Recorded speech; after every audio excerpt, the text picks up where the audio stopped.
Olá pessoal do Congresso Combicon 2019, aqui quem fala é João Gabriel, sou um dos autores do trabalho que a gente vai apresentar agora, certo? Então acompanha aí com a gente, espero que vocês gostem. Obviamente é uma versão tanto quanto limitada pelo tempo, mas aí se vocês gostarem, convido a todos também a baixarem o artigo completo no evento, beleza? E acompanhar o nosso trabalho. Então, como eu havia já me apresentado, eu sou o João Gabriel e este trabalho é fruto de um estudo meu e com o Fernando Gentil de Souza, cujo título em português é Caminhando em Direção à Adoção das IPSAs, uma discussão sobre as mudanças no setor público brasileiro, sob a perspectiva da teoria institucional. Fazendo uma breve introdução sobre a questão que a gente trabalha nesse artigo, que é um artigo teórico, certo? A literatura geralmente aborda uma dessas duas vertentes teóricas quando se trata de estudar essa questão das mudanças no setor público. A primeira delas é a Nova Sociologia Institucional, a NIS, né, que tem como base principalmente o DiMaggio e Powell, ou ainda a teoria positivista, que tem como fonte principal os trabalhos de Watts e Zimmermann.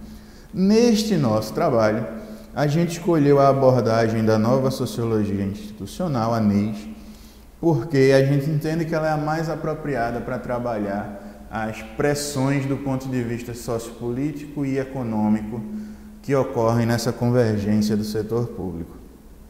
Então, nossa posição nesse artigo é a de que existem algumas pressões institucionais que são específicas do caso da adoção das IPSAs no Brasil, certo? E ao longo do texto a gente vai defender esse ponto de vista, esclarecendo melhor a nossa visão sobre o assunto. Então, diante deste cenário, este estudo ele tem como objetivo examinar essas influências das forças institucionais no processo de convergência da contabilidade pública do Brasil, ok? Então, falando brevemente aí sobre a adoção das IPSAs no Brasil, né, a gente trouxe aqui uma citação do trabalho de Bezerra Filho, que destaca que existem alguns vetores centrais no desafio dessa convergência, que seriam o seguinte: o foco na equidade pública, a transparência das informações, que seria um indutor de controles, e a própria necessidade, né, de você aderir a padrões internacionais lá da IFAC. E aí esse processo ele começa lá em 2008, quando o Conselho Federal de Contabilidade começa a publicar as NBCT-SP, Normas Brasileiras de Contabilidade Técnica do Setor Público, e aí o governo federal também tem uma participação especial nisso, com a edição de alguns documentos, como o do então Ministério das Finanças, com o documento 184/2008, o decreto 6976 de 2009 e a portaria do Tesouro Nacional 548 de 2015. E aí vem o MCASP, que é o Manual de Contabilidade Aplicada ao Setor Público, que, por sua vez, estabelece o novo plano de contas, o PCASP, a ser aplicado nas contas dos órgãos da administração pública brasileira, e ainda vem melhorar as chamadas DCASP, que são as demonstrações do setor público, né? Demonstrações contábeis ou financeiras. Então, ela vem aperfeiçoar as que já existem lá por força da Lei 4320 de 64, além de inserir algumas novas demonstrações, como a DFC, demonstração do fluxo de caixa, e a demonstração das alterações do patrimônio líquido, ok?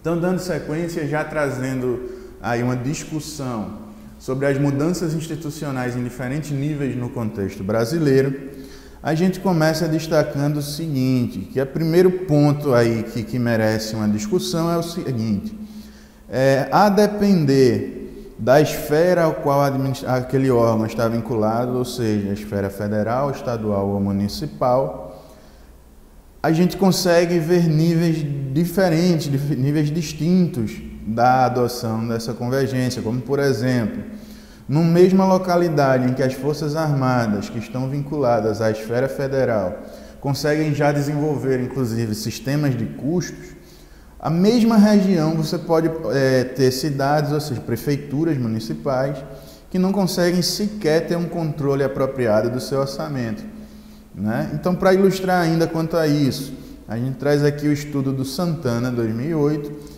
que mostram a insuficiência das ferramentas básicas de gestão pública lá nos municípios do estado da Paraíba. Enquanto que no mesmo estado, o Corpo de Bombeiros, que já está na esfera estadual, já conseguiu, inclusive, implementar um balanço de scorecard. E aí a gente vê essas disparidades também, por exemplo, no trabalho de Sácio Souza e Varela 2019, onde eles mostram que os diferentes estados também estão em diversos estágios de adoção. Ou seja, existe essa disparidade territorial também, que está também atrelada, muitas vezes, à questão do orçamento, certo? E aí, partindo para as pressões institucionais, onde a gente, de fato, discute lá a nova sociologia institucional, a NIS, né? Existem 3 pressões que se costuma tratar diferente na literatura, que são as pressões miméticas, normativas e coercitivas. E aí, por questão de limitação de tempo, né, da apresentação, a gente colocou aqui, resumiu nesse quadro, alguns exemplos, um exemplo, para ser mais específico, de cada pressão.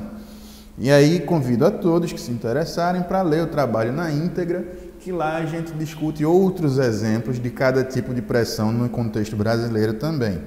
Mas, primeiro se tratando da questão das pressões miméticas, ou seja, né, falando de um imitar o outro, o que o outro faz, porque já deu certo, então eu vou imitar e etc. Então a gente tem o exemplo, por exemplo, do caso das universidades federais brasileiras, onde por opção da maioria das gestões, todas as universidades, a imensa maioria das universidades, usam o Sistema Integrado de Patrimônio, Administração e Contratos, conhecido por CIPAC, que é desenvolvido pela UFRN, né, pela Universidade Federal do Rio Grande do Norte.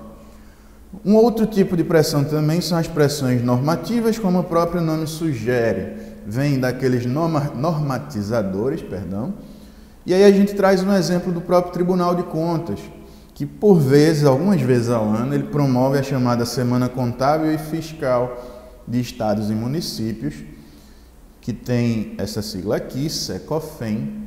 E aí essas discussões e treinamentos, eles são sempre direcionados aos servidores públicos e gestores das esferas estadual e municipal. Ou seja, o próprio Tribunal de Contas exerce essa pressão normativa para tratar desse contexto de convergência com na esfera estadual e municipal.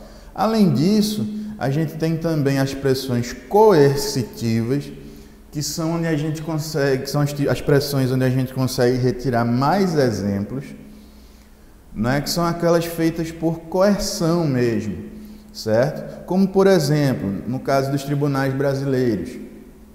Existe um caso mais específico do TSE, Tribunal Superior Eleitoral, onde ele exige uma cópia do comportamento que influencia todos os tribunais eleitorais regionais, por meio de regras e condutas para despesas e procedimentos contábeis, execução e o contexto contábil em si. Ou seja, há uma coerção do TSE para que os tribunais regionais eleitorais também sigam essas próprias regras de condutas. Então não tem muito o que escolher, certo? Como eu já havia falado e reforço, existem outros exemplos no texto original também e convido a todos os interessados a verem. E aí, como considerações finais, né, a nossa intenção aqui não é de esgotar o assunto, abordar em profundidade nos estudos dos casos que a gente traz, mas sim a nossa intenção aqui é trazer à tona esse debate sobre as mudanças que ocorrem no setor público brasileiro desde 2008, com esse olhar sobre as pressões que existem nesses processos.